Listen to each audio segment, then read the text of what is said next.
Christmas నూతన సంవత్సరం లేక పొంగల్ కంటే కూడా ముందు వచ్చేటటువంటి పండగ అన్ని మతాలకి కులాలకి అతీతంగా చేసుకునేటటువంటి జగన్మోహన్ రెడ్డి గారి యొక్క పుట్టినరోజు. మరి రేపటి రోజు 21 డిసెంబర్ జగనన్న పుట్టినరోజు అయితే మరి ముందుగానే రాష్ట్ర వ్యాప్తంగా అన్ని ప్రాంతాల్లోని కూడా పెద్ద ఎత్తున జగనన్న యొక్క పుట్టినరోజు వేడుకల్ని నిర్వహించడం జరుగుతోంది. ప్రతి ఒక్కరూ కూడా వారి యొక్క ఇంట్లో సొంత బిడ్డగా కొడుకుగా భావించి ఈ యొక్క పండగని నిర్వహించుకుంటూ ఉంటారు. మరి ఇవాళ గోదావరి సాక్షిగా మా కంటే వినయ్ తేజ ఓ భారీ ఫ్లెక్సీని ఇక్కడ ఏర్పాటు చేసి మరి జగనన్న మీద తనకున్నటువంటి అభిమానం ఏదైతే ఆవేళ రాజశేఖర రెడ్డి గారు సంక్షేమానికి ఒక బ్రాండ్ అంబాసిడర్గా నిలిచారు. ప్రపంచవ్యాప్తంగా అనేక మంది పాలకులు ఆంధ్ర రాష్ట్రం వైపు చూసేటటువంటి పరిస్థితి తీసుకొచ్చారు. ఒక ఆరోగ్యశ్రీ కానీ, ఫీజు రియంబర్స్మెంట్ కానీ, రైతులకు ఉచిత విద్యుత్ కానీ.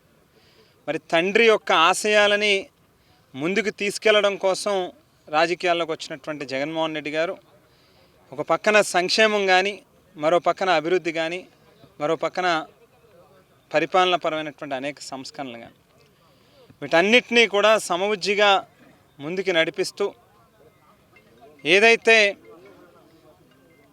రాష్ట్ర ప్రజలకి 5 సంవత్సరాల కాలంలో అందించినటువంటి అనేక పథకాల ద్వారా మేలు చేకూర్చారు.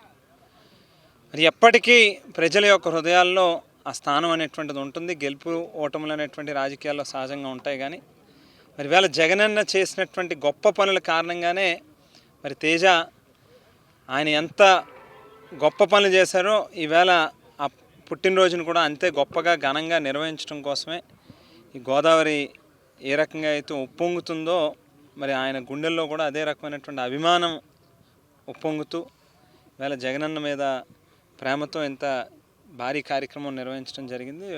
వాస్తవానికి గోదావరిలో ఒక రకంగా ఇక్కడ ఉండేటటువంటి గాలి కానీ, లేకపోతే గోదావరి దాటుకుని రావాలి, వీటన్నిటినీ కూడా లెక్క చేయకుండా ఎన్నో వ్యయ ప్రయాసాలు కోర్చి ఇంత చక్కటి కార్యక్రమం నిర్వహించినందుకు మరి తనను కూడా అభినందిస్తూ మరొకసారి జగనన్నకి పుట్టినరోజు శుభాకాంక్షలు.